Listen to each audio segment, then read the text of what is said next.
자, 우리 응답받을 하나님 말씀을 우리 다 같이 보겠습니다. 하나님 말씀은 사도행전 2장 14절에서 36절까지의 말씀이 되겠습니다.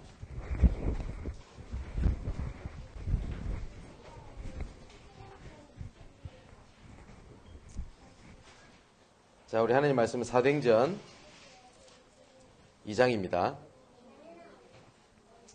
14절에서 우리 36절까지의 말씀, 조금 길지만 우리 다 같이 우리 교독을 하도록 하겠습니다. 제가 먼저 읽습니다. 베드로가 11 사도와 함께 서서 소리를 높여 이르되 유대인들과 예루살렘에 사는 모든 사람들이 이 일을 너희로 알게 할 것이니 내 말에 귀를 기울이라.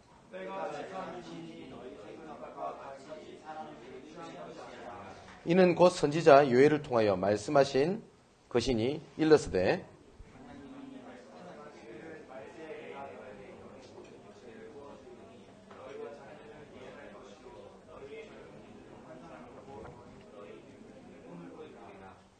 그때에 내가 내 영을 내 남종과 요종들에게 부어주리니 그들이 예언할 것이요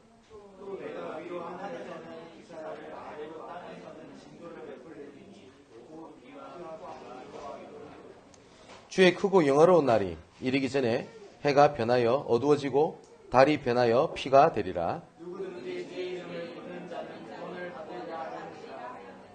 이스라엘 사람들아 이 말을 들으라.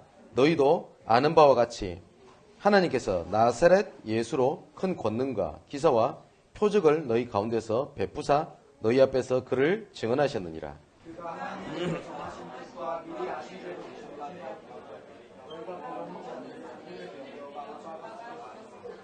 하나님께서 그를 사망의 고통에서 풀어 살리셨으니 이는 그가 사망에 매여 있을 수 없었음이라.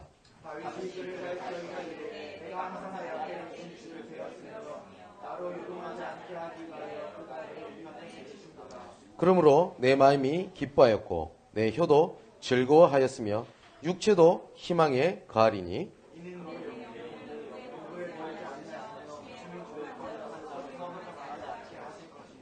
주께서 생명의 길을 내게 보이셨으니 주 앞에서 내게 기쁨이 충만하게 하시리로다 하였으므로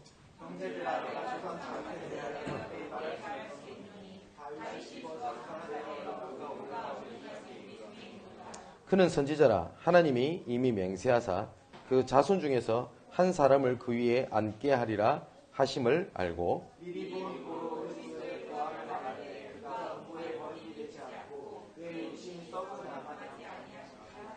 이 예수를 하나님이 살리신지라 우리가 다 이 일의 증인이로다.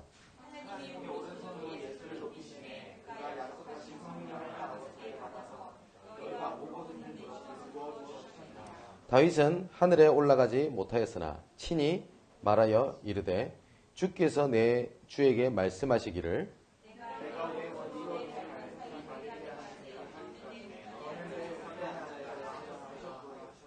우리 같이 읽겠습니다. 그런즉 이스라엘 온 집은 확실히 알지니 너희가 십자가에 못 박은 이 예수를 하나님이 주와 그리스도가 되게 하셨느니라 하니라. 아멘. 오늘 제목은 반드시 말씀을 성취하시는 하나님이라는 제목을 가지고 같이 말씀을 나누려고 합니다. 우리 사랑하는 성도 여러분, 우리가 살아가면서 힘든 일이 많잖아요. 그때 어떤 사람이 위로를 해주냐, 이게 굉장히 큰 힘이 되지 않습니까? 그죠? 근데 권세가 있고 능력이 있고 그리고 여러 가지를 다 가진 사람들도 어떤 위로를 받냐가 그 사람한테 굉장히 전환점이 될 수도 있는 것 아니겠습니까? 근데 우리가 아무리 강해도 우리가 아무리 정신력이 좋고 그리고 의지력이 강하고 아무리 노력을 해도 우리 인간은 한계가 있어요. 그래서 결국은 우리가 어떤 위로나 힘을 얻지 못하면 우리 인간은 무너지게 됩니다. 그렇게 되겠죠. 하나님께서 우리 인간을 창조하실 때 우리를 한계가 있도록 하나님께서 만드셨어요. 근데 세상에서 이럽니다. 우리 인간의 능력 무한하다고 얘기를 하거든요. 절대 그렇지가 않습니다. 성경에도 뭐라고 되어 있냐면 누가복음 21장 34절에 보니까 너희는 스스로 조심하라. 그렇지 않으면 방탕함과 술 취함과 생활의 염려로 마음이 둔하여지고 뜻밖의 그날이 덕과 같이 너희에게 임하리라 라고 말씀하셨거든요. 하나님께서 조심하래요. 왜냐? 반드시 무너질 날이 온대요. 또 고린도전서 10장 12절에 보니까 그런즉 선줄로 생각하는 자는 넘어질까 조심해라 라고 말씀을 하셨습니다.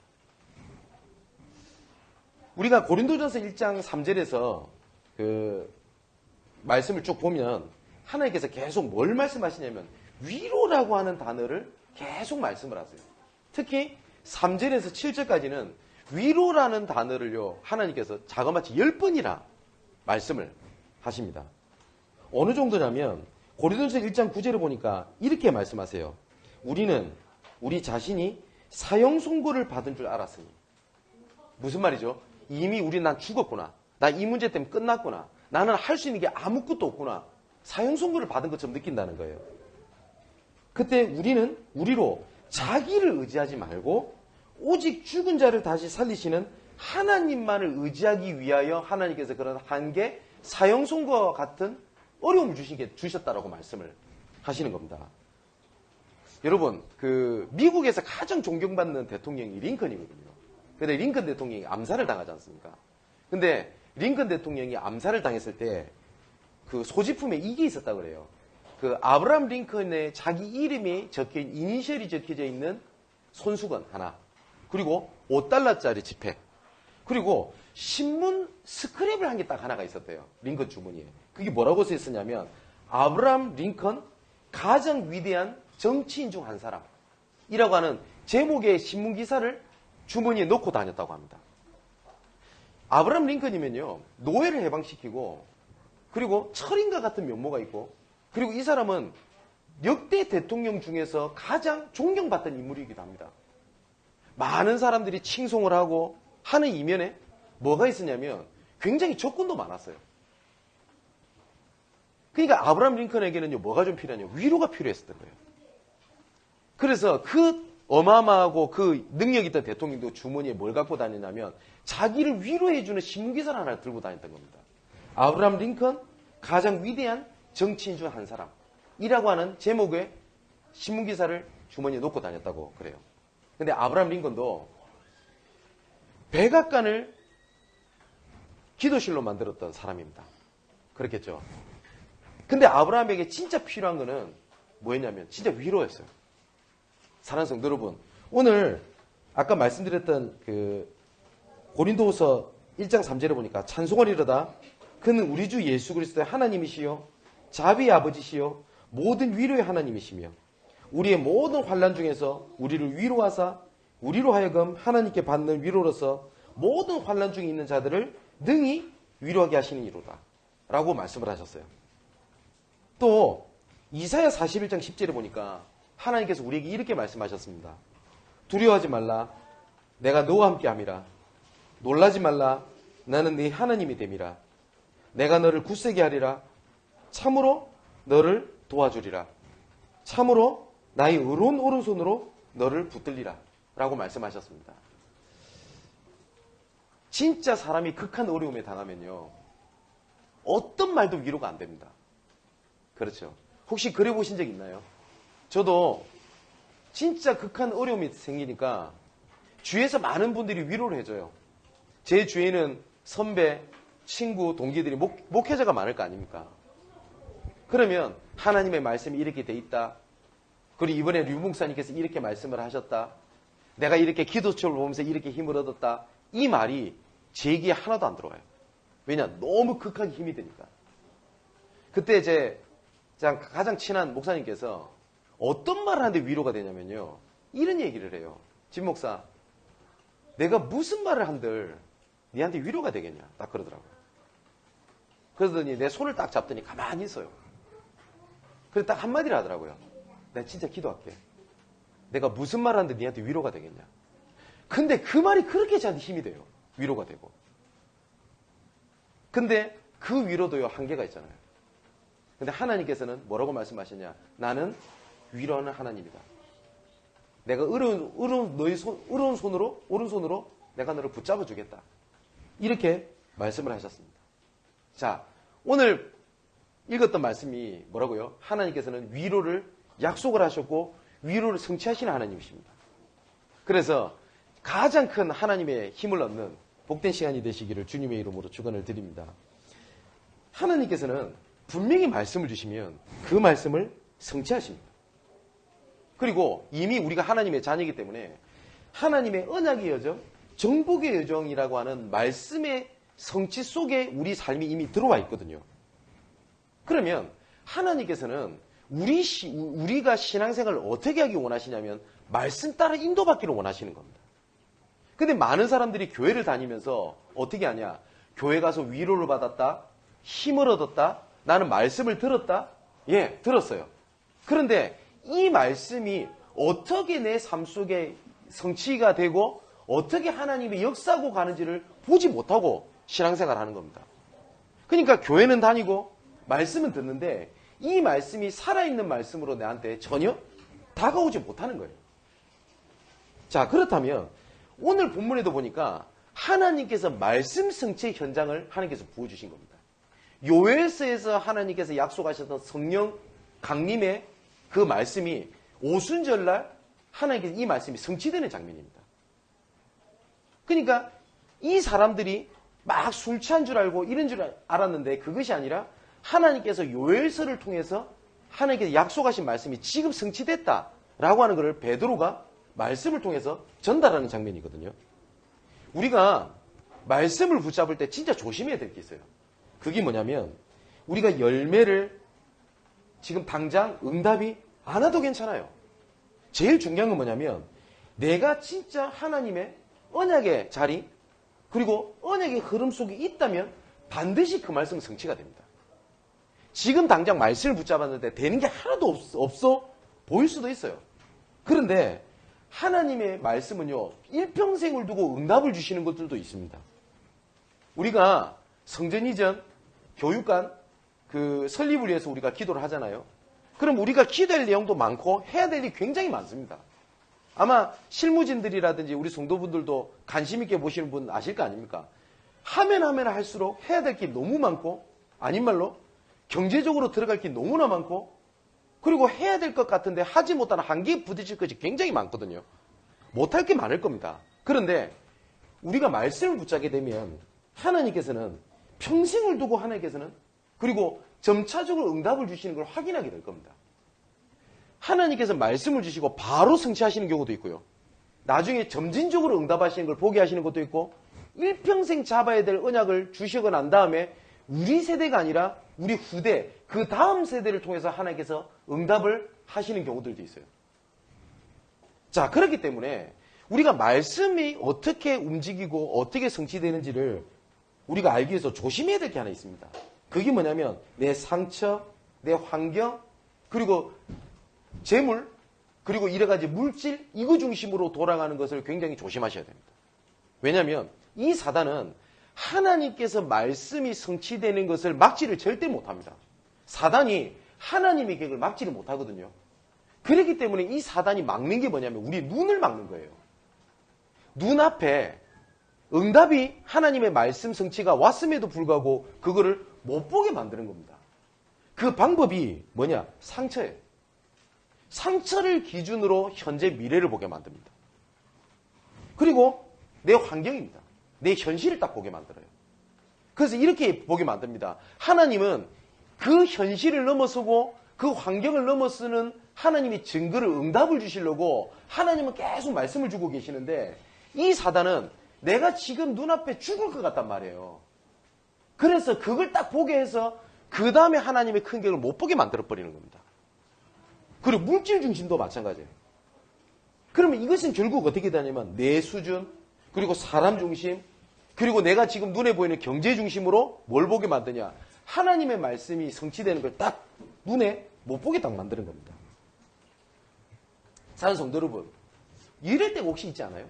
내 현실하고 맞지 않는 하나님의 말씀을 강단을 통해서 아니면 집회를 통해서 기도 수첩을 통해서 계속 말씀을 주실 때가 있습니다. 지금 내 상황은 경제적으로 너무 어렵고 내 지금 상황은 육신적으로 너무너무 몸이 아픈데 하나님의 말씀은 내 현실하고 안 맞게 계속 말씀을 주실 때가 있어요. 그때 어떤 올바른 질문을 하냐가 굉장히 중요한 응답이 옵니다. 왜 하나님께서 이 말씀을 나한테 주실까? 그거 올바른 질문만 하고 있어도 그 뒤에 응답들은요, 굉장히 많게 됩니다. 우리가 237개 나라를 살리자. 이 말씀을 붙잡게 되면, 우리 들었게 되면 지금 당장 내 자녀도 관리 못하겠고 내 회사가 어려운데 무슨 237개 나라를 살리나? 이런 생각이 들 수도 있고요. 아, 이거는 지금 당장 나한테 오는 응답이 아니고 나중에 먼 훗날 언젠가는 되겠지 라고 지나가게 될 수도 있습니다. 제가 2002년도에 그 대학원 과정을, 신학교 대학원 과정을 제가 입학을 하게 됩니다. 그때 제 현실이 얼마만큼 힘들었냐면 단돈 주머니에 4만 원에 책가방 달랑 하나 들고 제가 서울에 올라왔어요.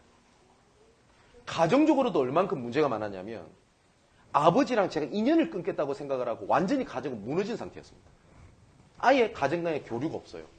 경제적으로 너무너무 어려워요. 그럼 하나님 응답을 주셔야 되잖아요. 그때 제가 건강에 큰 문제를 안게 됩니다. 그래서 그때 몸이 안 좋았던 게 지금까지 제가 고생을 하는 게 있어요. 그럼 응답을 하셔야 되잖아요. 근데 그때 하나님이 말씀을 주신 게 하나가 있었어요. 신학교를 제가 갔습니다. 학장님이 말씀을 주시는데 칠판에다가 딱 뭐라고 쓰시냐면 그렇게 쓰셨어요. 세계적 캠프 군단이라고 단어를 쓰시더라고요. 제 현실하고 하나도 안 맞아요. 제가 무슨 전도 캠프를 합니까? 제가 돈이 있나요? 아무것도 없어요. 제가 1,000원이라는 돈이 없어가지고 걸어 다닐 때가 있었어요. 현실이 너무나 안 맞는 겁니다. 근데 말씀은 계속 뭐라고 말씀이 나오냐? 전도 캠프를 말씀하고 계세요. 이 전도 캠프라고 하는 이 전도 운동이 해외를부터 시작이 돼가지고 지금까지 진행이 되거든요. 근데 제가 해외를 갈 수 있는 힘이 있습니까? 돈이 있습니까? 아무것도 없어요. 현실은 더더욱 어려워요.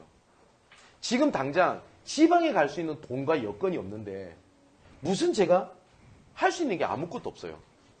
그때 제가 지푸라기를 잡는다는 그 생각으로 뭘 했었냐면 여러분 SNS라고 해서 요새 카카오톡 같은 거 있죠? 거기 보면 글을 쓸 수 있지 않습니까? 상태 메시지라고 하죠.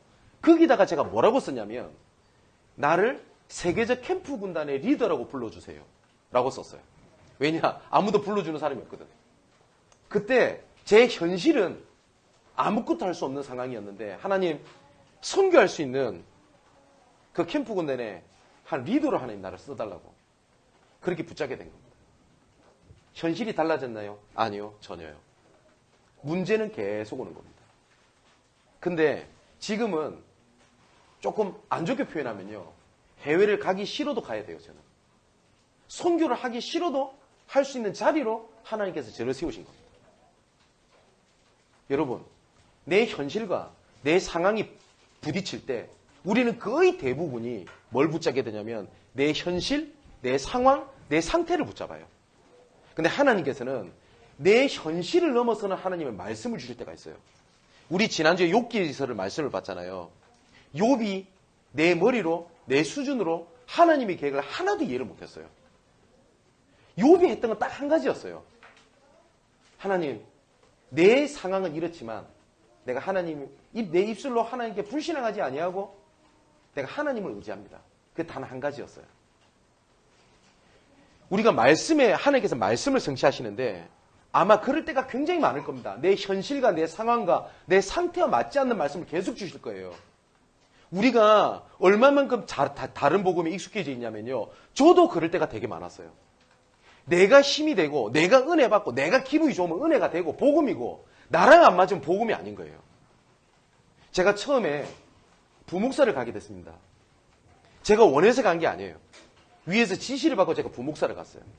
제가 3달 동안 거의 우울증 증세 비슷하게 살았습니다. 왜냐? 말씀이 저랑 하나도 안 맞아요. 그리고 말씀이 너무 이상해요. 제가 봤을 때. 그 용서하고 들으십시오. 제가 글이 들리더라니까요.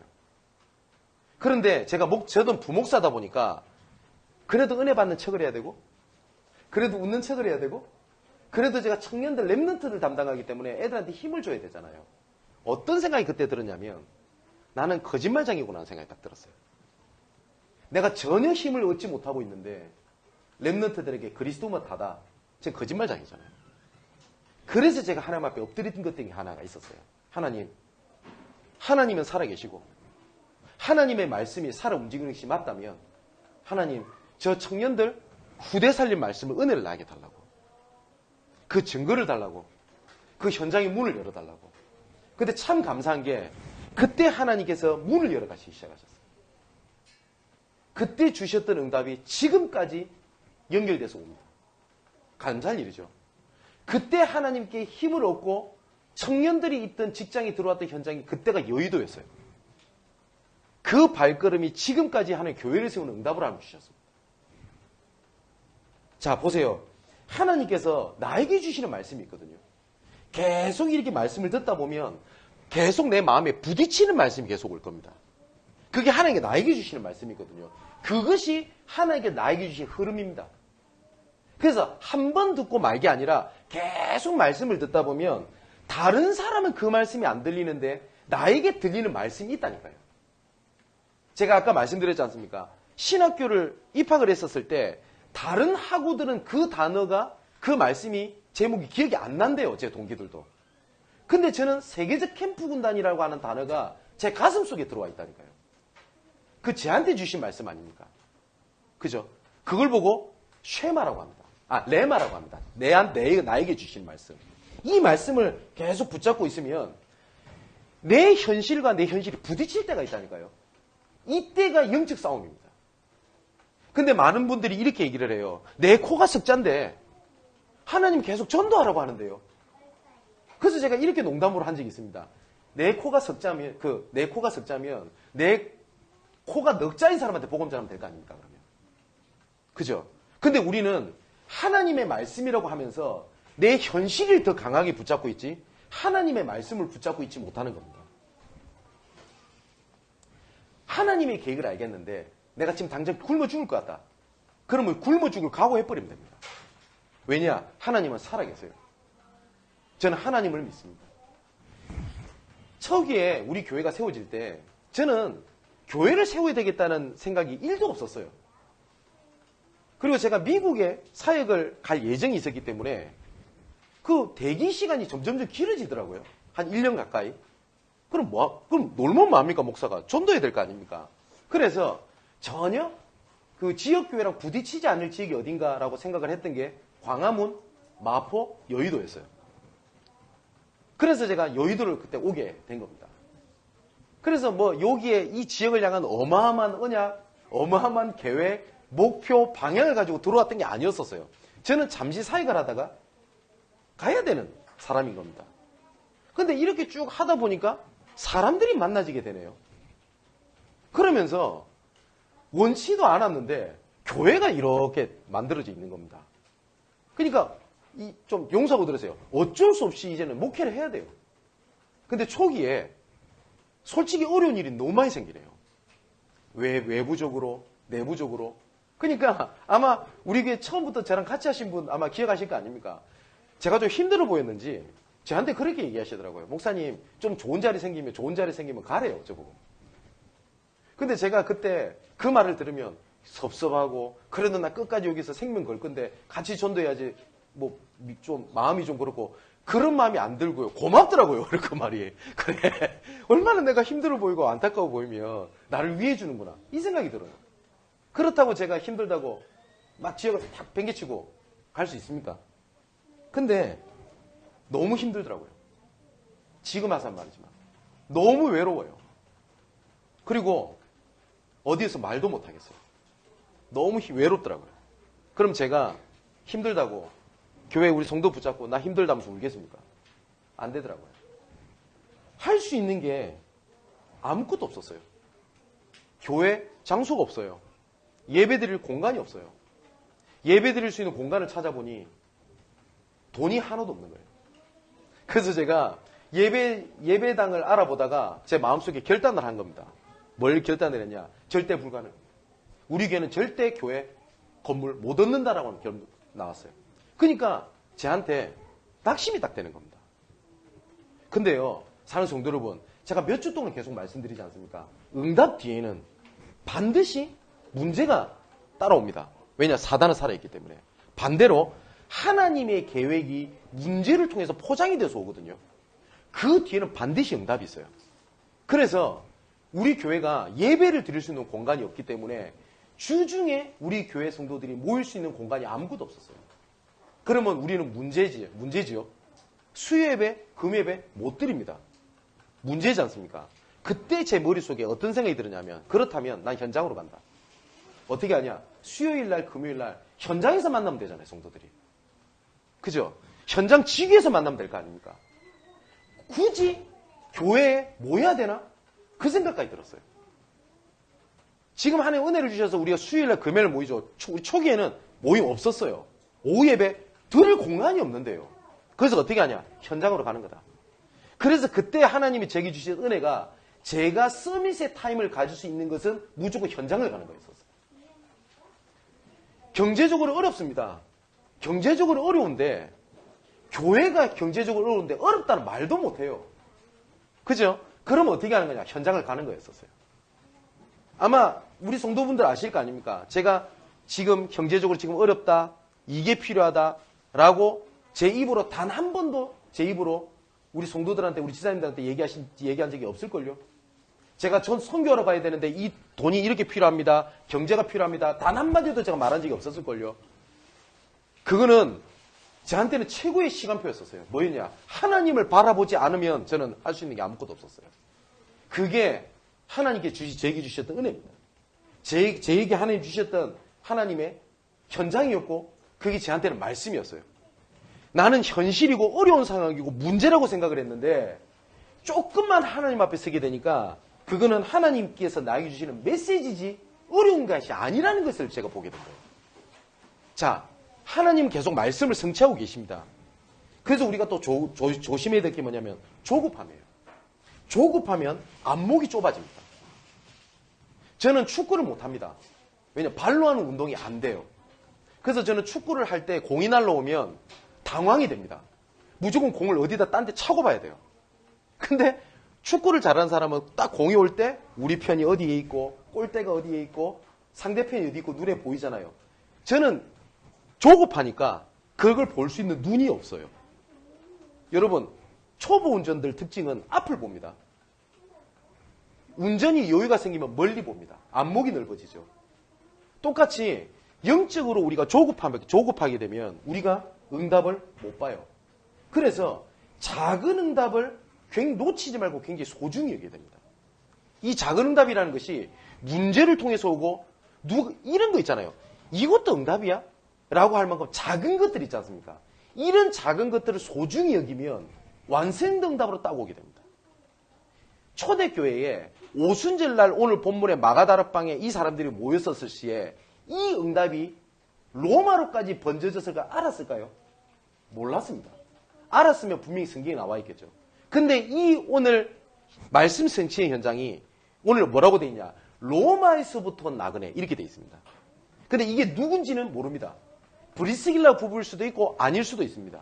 근데 분명한 거는 이 로마에서부터 나그네 이름도 없다니까요. 이 사람이 로마로 건너가가지고 교회가 세워지게 됩니다. 그게 로마서 16장 일꾼들이 모이는 로마 교회입니다. 바울이 직접 세웠던 교회도 아닙니다. 그렇게 응답이 올 걸 알았을까요? 아니거든요.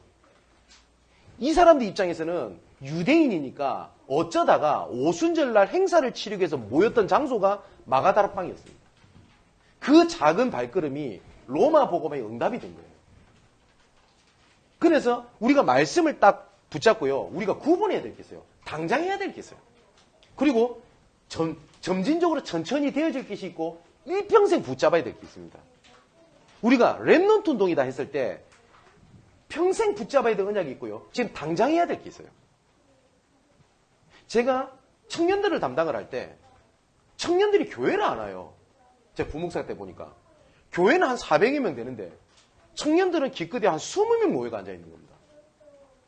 그러면 당장 해야 될 게 뭐냐? 이 청년들이 왜 오는지를 파악해 왔어요. 알고 봤더니 뭐였냐? 청년들이 쓸데없는 거에 상처를 다 잡고 있어요.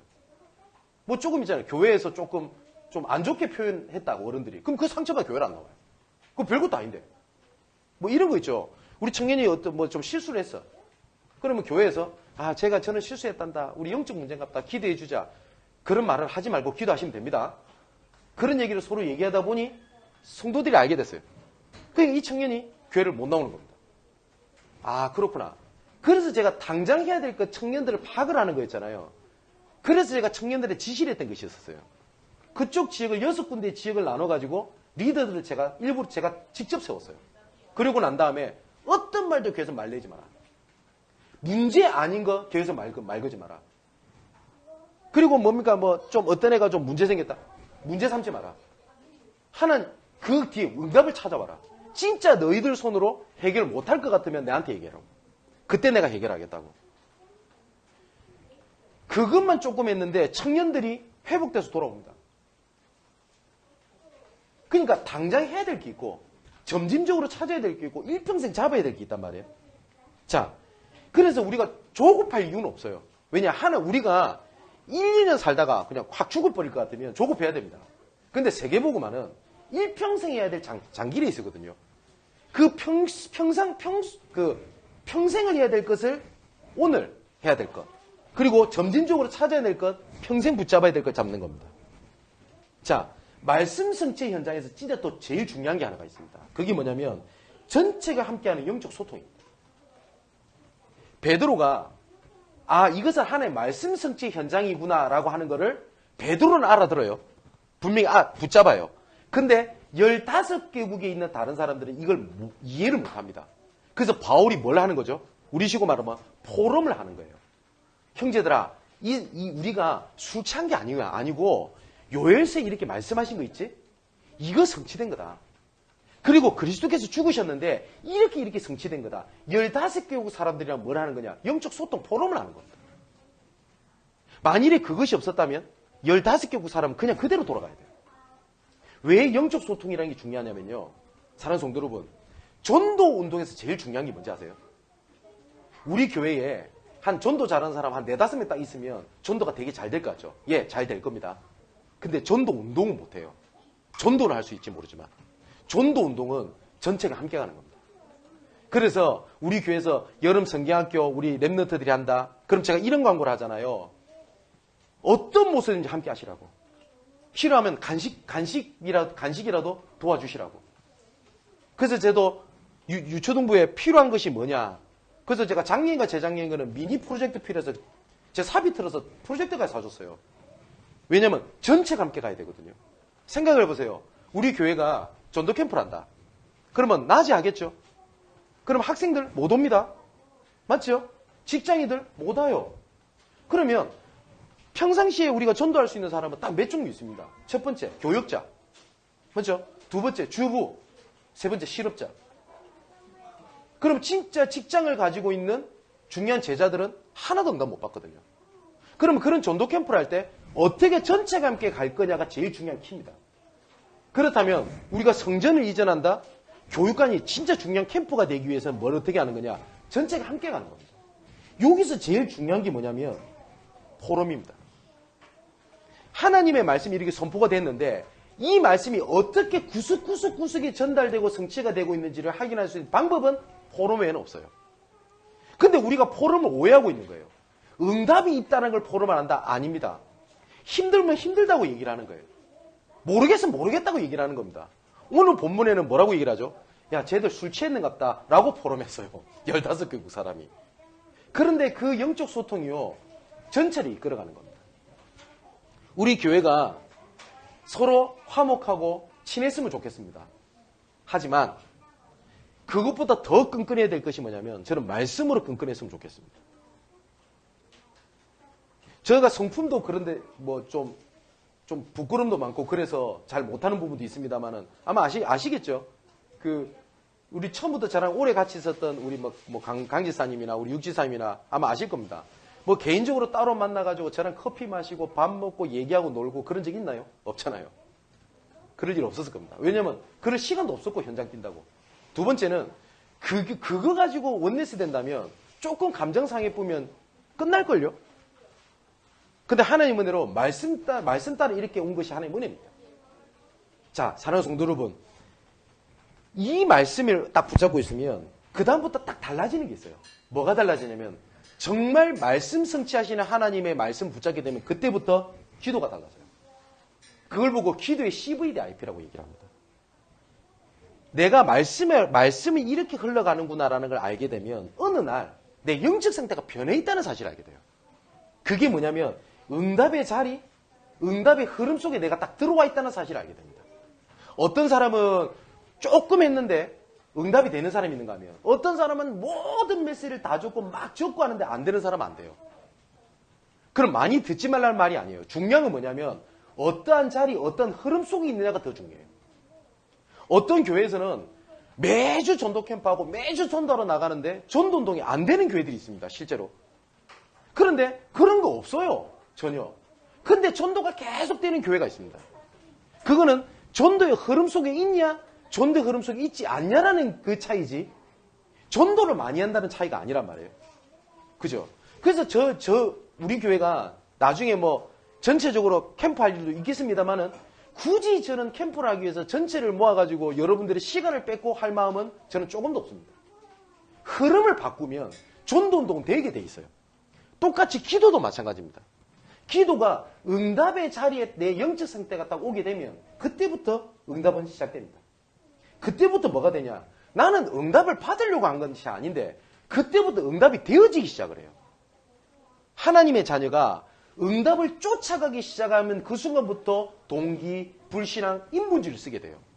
내가 이렇게 말씀을 붙잡았으니까 내가 이렇게 응답이 와야 돼 라는 그 순간부터 나는 내가 성령인도가 아니라 쏟게 돼요. 응답은 따라오는 겁니다. 내가 응답의 자리에 말씀의 성취의 자리에 있더니 하나님의 말씀이 성취되고 응답이 따라오게 되는 겁니다. 그때부터 딱 뭐가 되냐? 내가 이거 해야 되겠다 저거 해야 되겠다가 아니라 그때부터 내가 하나님께서 나에게 주신 천명, 소명, 사명 그 미션이 그때부터 보여집니다. 아, 내가 이거 해야 되겠구나. 그죠? 제가 초기에 우리 교회가 세워졌을 때 제가 제 간증을 안 했습니까? 진짜 아무것도 없었기 때문에 현장으로 갈 수밖에 없었어요. 현장을 뛰었었어야 돼요. 그러다 보니 뭐가 보여졌냐면 그렇다면 교회에 모으는 교회가 아니라 지역 곳곳에 지교로 들어가야 되는 거 아닌가? 그 미션이 나오더라고요. 그래서 제가 그때부터 성도분들한테 했던 말이 있습니다. 지금도 기도문 보면 제가 그 표현 많이 써 있을걸요. 모든 성도들 현장마다 전도 시스템이 세워지게 하시고 내가 전도 시스템의 주역이 되든지 전도 시스템에 내가 조장 역할을 하든지 참여라든지 주중에 그게 흐름을 바꾸는 하나님의 방법이거든요. 그것처럼 미션이 나오게 돼요. 어떤 분이 이렇게 간증을 하세요. 은혜만 받았대요. 그냥 와서 은혜만 계속 받았대요. 그랬더니 이런 생각이 들더랍니다. 내가 진짜 은혜만 받아도 되나? 왜냐면 진짜 할 게 없더래요. 왜냐 그리스도께서 모든 문제 해결하셨으니까. 근데 은혜 받는 데 집중했더니 어느 날 내 생각이 바뀌더래요. 그래서 진짜 할 게 없더랍니다. 그래서 아무것도 안 하는 게 아니라 내가 해야 될 게 보이더래요. 내가 그것을 움직인 거고 내가 그걸 헌신을 한 거래요. 맞지 않습니까? 그게 응답이거든요. 근데 우리가 자칫 잘못하면 하나님 내 이 문제가 있어요. 해결해 주세요. 응답 주세요. 라고 해서 몸부림을 치다 보니까 내 동기, 불신앙, 내 판단, 내 기준으로 다 봐요. 내가 지금 당장 요렇게 응답이 되는 게 응답이란 말이에요. 근데 요렇게 안 돼요. 그러니까 어떤 생각이 드냐? 응답이 안 되는 것 같다. 이렇게 생각을 하는 겁니다. 저희 교회가 교회 장소가 없을 때요. 저한테 시험이 하나 들어왔어요. 제가 예전에 복음 전해주셨던 분이 장로님이 되신 거예요. 그러니까 땅을 파셨어요. 그러니까 10분의 1은 11조를 드리고 10분의 1은 제가 임직 감사금으로 드리고 10분의 1은 이제 성경금을 드리기로 작정을 하셨대요. 근데 성경금을 드리려고 하니까 제 생각이 난 겁니다.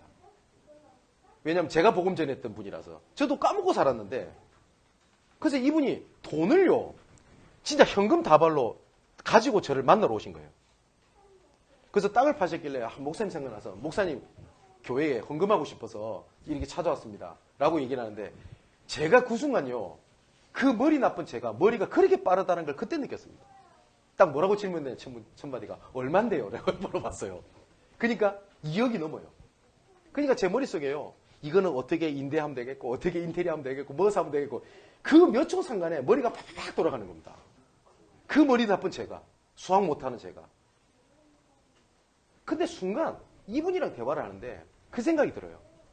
제가 이것을 받아서 교회 건물을 얻으면 그것도 응답이겠죠. 근데 제 마음속에 어떤 생각이 들었냐면 우리 성도들의 응답을 제가 가로채는 거라는 생각이 들었어요. 교회가 세워지는 것을 여러분 일평생 신앙생활을 해도 교회가 세워지는 것을 보고 신앙생활하는 사람은 굉장히 소수입니다. 그게 랩너트들에게 얼마나 큰 응답인지 아십니까? 근데 그걸 제가 가로채나? 라는 생각이 들었어요. 근데 제가 언제부터인지 제가 돈을 보겠습니까? 그래서 제가 장로님한테 장로님 이거는 제가 받을 게 아닌 것 같다고. 그 장로님 다른 분 선교사님을 찾아보시는 게 나을 것 같다고. 그리고 제가 이분을 돌려보냈어요.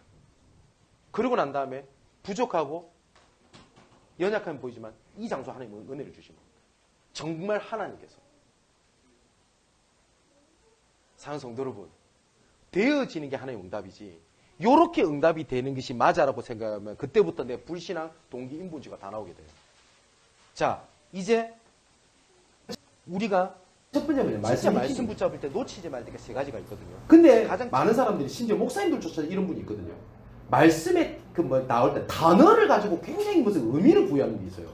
뭐 다윗이 그 골리앗 앞에 갔을 때 돌 5개 갖고 갔는데 그 돌 5개 의미가 뭔가? 그냥 돌 5개 갖고 간 거예요.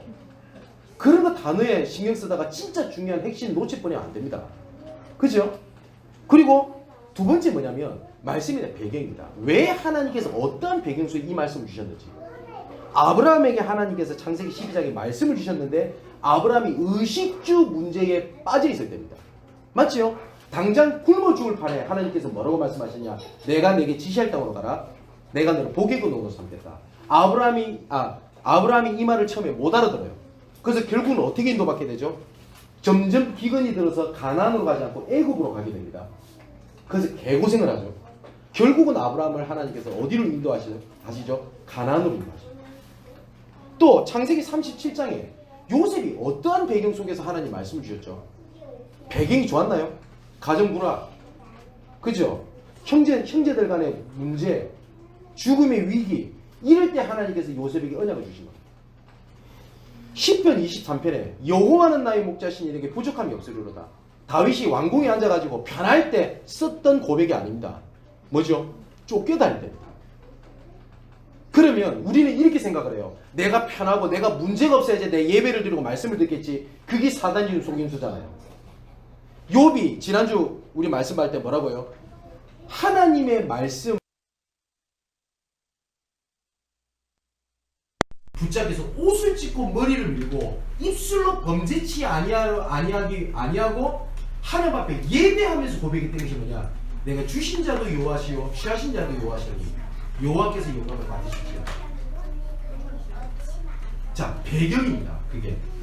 그리고 또 중요한 게 뭐냐? 이 말씀이 하나님께서 이루어 가시기 시작하셨던 곳이 뭐냐면 현장입니다. 그래서 저와 여러분들의 삶을 놓치지 말라는 거예요. 자칫 잘못하면 말씀이 내 현실을 도피하는 말씀을 붙잡는 경우가 많아요. 너무 힘이 드니까 말씀만 붙잡고 듣고 앉아있는 거예요. 말씀 들을 때는 괜찮거든.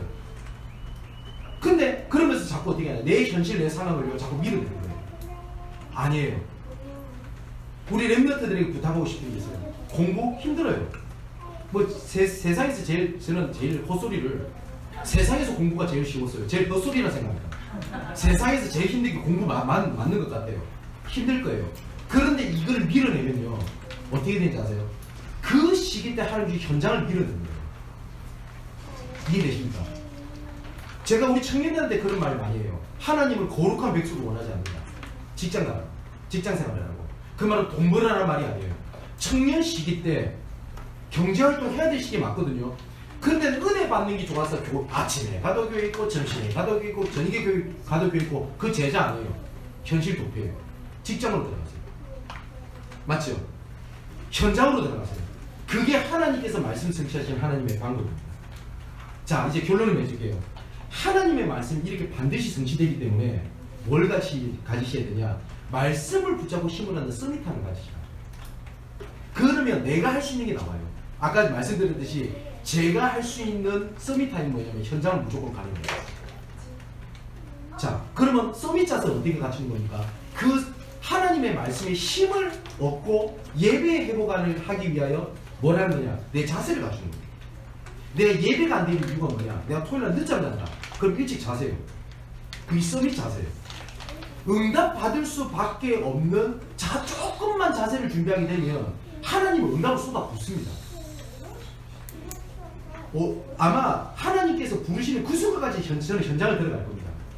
그때 제가 어려운 가운데 현장을 들어가지 않았다면 저는 끝까지 쓸데없는 생각이 잡혀서 그러고 있었을 거예요. 그죠? 그러면 제가 현장 가는 게 마냥 좋았습니까? 아닙니다. 너무너무 힘들 때 많아요. 제가 해외 가기 전에는요, 그 전날 머리를 쥐어짭니다. 가기 싫어서. 아, 왜 가야 돼? 이러면서. 한 번씩 해외 사역이 취소되면 그렇게 은혜가 되고. 그런데도 그걸 이겨내면서 가는 겁니다. 뭐냐? 서밋 자세. 근데 하나의 문제 반드시 있어요. 그리고 서밋 그릇을 가집니다. 여러분, 랩런트 살려야 되겠죠? 그럼 그 랩런트를 품을 수가 있어야 됩니다. 우리가 지역 살려야 되겠죠? 지역을 품어야 될 거 아닙니까? 하나님의 말씀 반드시 성취가 됩니다. 그래서 세 가지를 말씀드렸어요. 첫 번째, 조심해야 될 것. 두 번째, 그 가운데 나오는 기도. 세 번째, 말씀을 붙잡을 때 놓치지 말아야 될 것, 배경, 핵심, 현장. 이거를 가지고 내가 힘을 얻는 시간을 가지시라. 그게 서밋타임. 그리고 그 할 수 있는 시간에 대해서 자세를 좀 갖추시라. 서밋 자세. 응답은 반드시 올 거기 때문에 그릇을 크게 여시라. 서밋 그릇입니다. 정말 위로받으시고, 그리고 또한 하나님의 말씀의 성취를 확인하고 응답받는 여러분 되시기를 주님의 이름으로 축원을 드립니다. 기도하겠습니다. 나의 하나님, 반드시 말씀을 성취하시는 하나님이심을 고백합니다. 오순절날 마가다락방에 성령이 임하였던 최고의 시간이 되게 하여 주시옵소서. 하나님, 이 시간 주신 말씀이 성취되는 응답으로 함께하여 주시옵소서. 위로하시는 하나님이라고 하셨사오니 힘들고 넘어지고 눈물 흘릴 수밖에 없는 자가 이 자리에 있거든. 하나님, 이 시간 위로하시며 힘을 얻게 하여 주시옵소서. 내 현실이 사망 순고와 같이 받은 것처럼 보이지만 내 자신을 의지하지 않고 하나님을 의지하기 위한 하나님의 방법이라고 하셨사오니 현실을 넘어서 하나님의 오직을 붙잡게 하여 주시옵소서. 작은 것 속에서 유일성을 찾게 하시고 하나님의 재창조의 응답을 막는 나의 틀린 생각, 내 기준이 내려놓게 하여 주옵소서. 살아계신 예수 그리스도 이름으로 기도합니다. 아멘.